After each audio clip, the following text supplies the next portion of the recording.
Hey guys, welcome back to another edition of Book of Jake with the new year just around the corner. It's a perfect time to actually think about some resolutions, right? And you know everybody starts some resolutions. So today I'm doing something a little different. I'm flying solo because it's not that I don't have a guest. I've got guests lined up for a long time.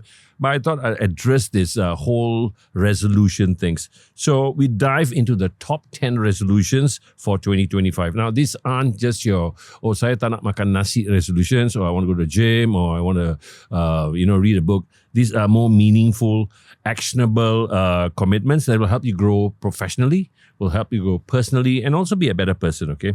But that's not all. At the end of this episode, I'll break down some surprising stats. This is going to blow your mind, okay? And how likely you are to stick to these resolutions, which one people tend to struggle with, and which are the best ones. Now, spoiler alert, we all can do better when it comes to consistency, okay? So whether you're a resolution enthusiast or someone who's been burned by broken promises, this episode is for you. Okay, we'll dive straight in, okay? I believe that top of the list should be your health and also your mental well-being. This is, to me, the most important place you should start. So you should prioritize it. Here's the deal. If your body and mind are not gelling together, nothing's going to work. So my number one would be, of course, to focus on this. Now, this is not about picking up a hobby. This is about consistency. So think about your mind, your health, one thing that's going to improve it.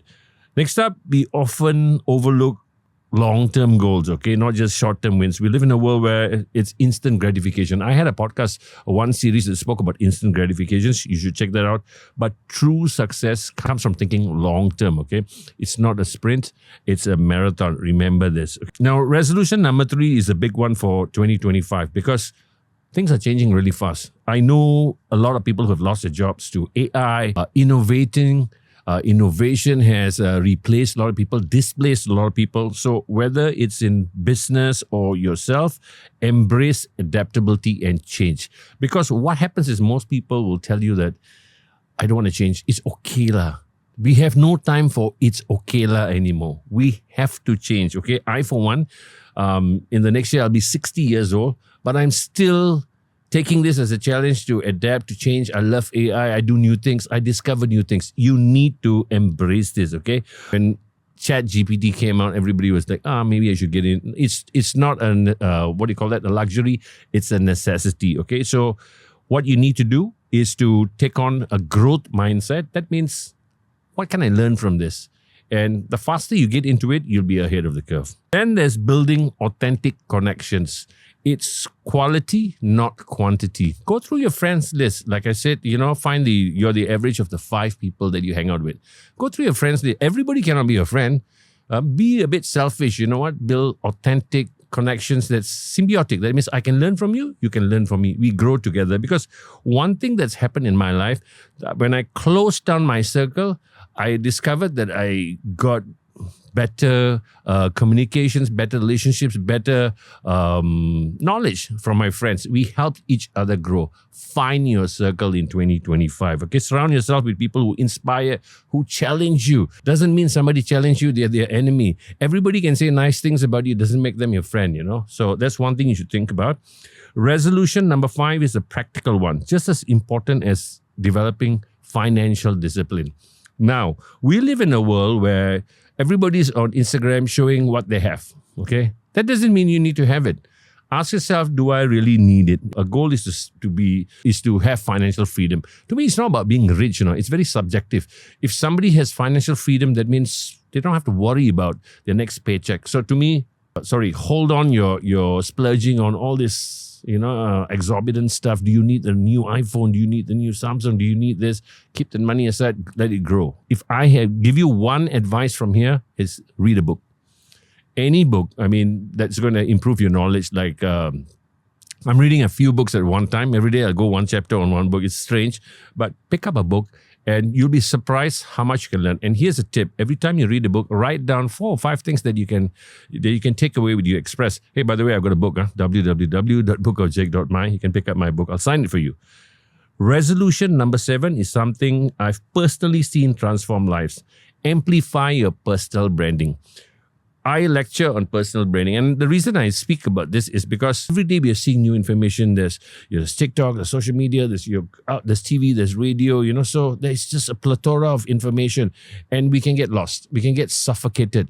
Who are you? Build your personal brand. When somebody says, "Who is Jake?" People say, "Oh, Jake lifts weights. Oh, he's a very disciplined person. He's a motivating person." That's my self branding. That's my personal branding. What is yours? Regardless of what it can be, build it. Even if it's negative, I'm not saying go for it, but build it. Build your personal brand so you stand out in one way or another. So this is important. One thing that I like to do, and I think that we all should do, is giving back to the community in your own way. It's not about money, It's not about money. Like to me, I naturally help 2 or 3 people every month. I will go out of the way to seek how I can, in some way, try to incorporate some kind of kindness, some kind of motivation, some discipline to 3 people every month. Try to do this, giving back to the community in your small way. It doesn't mean you have to give hundreds of thousands of dollars or thousands. It can be even paying for the person in front of you for a meal or how much of this have we done? If all of us can contribute this, because we think that somebody should do it to us, why don't you start? Give back to the community, okay? Number 9, and this is something that I talk a lot about, practice consistency and discipline. Consistency and discipline is critical because most of us give up because we don't have consistency and discipline. Why? Because we want things very fast. Kita nak cepat. We want these things fast. I want it now. I want to lose weight. I want it now. I want to do this. I want it now. Nobody is willing to play the long game. But let me tell you, like this podcast, I think this is podcast number 41, if I'm not mistaken, 41 or 42. While it's tough, I keep doing it, My audience is growing slowly and I keep at it. You know why? The other day I was in the plane, coming down from a plane, and somebody says, "Hey, Jake, I saw your podcast. I was very motivated. I'm inspired. Thank you. Thank you for helping me." And that to me meant so much because you know why? You change one person, you change the world. So practice your consistency and discipline. It will go a long way.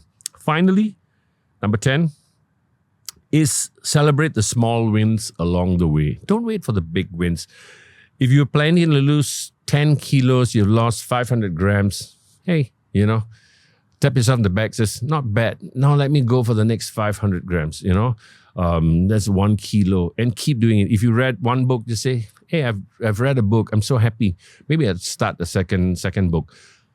The thing about this is we compare ourselves with a lot of people. And this to me is terrible. Stop comparing yourself. You're unique, you're you, and you're going to go far. So that was my 10th tip. But now let's talk about the elephant in the room, okay? Sticking to resolutions. Here's a stat, okay? Did you know that, I researched this, shows about 43% of people stick to the resolutions for their first month. So out of 100%, only 43% stick to it for the first month. Do you know how many percent stick to it till the end of the year? 9% only. At maximum will succeed to stick to their resolutions. Okay. Here are the top 3 resolutions that people struggle with the most. 1, fitness routines. Everybody will get the gym membership. Everybody will want to get on the diet. Everybody will do this and they give up within 1 month. Why? It's not easy. So make incremental changes. Here's a tip. If you have 1 plate of rice with the nasi kanda and all that, eat half a plate of rice. Start small. You still eat your nasi kanda, but you drop a bit, okay? Saving money. People, that's one of the resolutions that feel, I want to save money and all that. Why? Because suddenly the new sneakers will come out, the Adidas Samba will come out, the iPhone, God knows, 25 will come out, I'm just saying 16, 17, yeah. And you want to spend on it. Why? Because also there's a social conformity. You want to, macam ikut-terikut orang lah, Prioritizing mental health is something that people let go, struggle with the most. Seriously, there is, because of, like Australia now has made social media available to people above 16. Why? Because there's a massive impact onto your mental health. We believe that we need to be like everybody else, and that's terrible. I love social media, but I use it to empower, to inspire, to motivate a lot of people. But some people think that nobody's going to show their worst side of themselves, So think about it that way.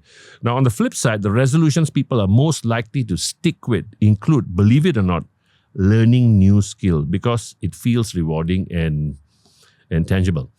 Maybe you want to pick up the drums, because you paid for it, you might stay a little longer. And the resolution people stick with is building meaningful relationships. So don't jump in with both your feet into this resolution thing and fail, because it's a cycle. It's a vicious cycle. I know it's coming to the end of the year and everybody says, I want to start January 1st with new resolutions.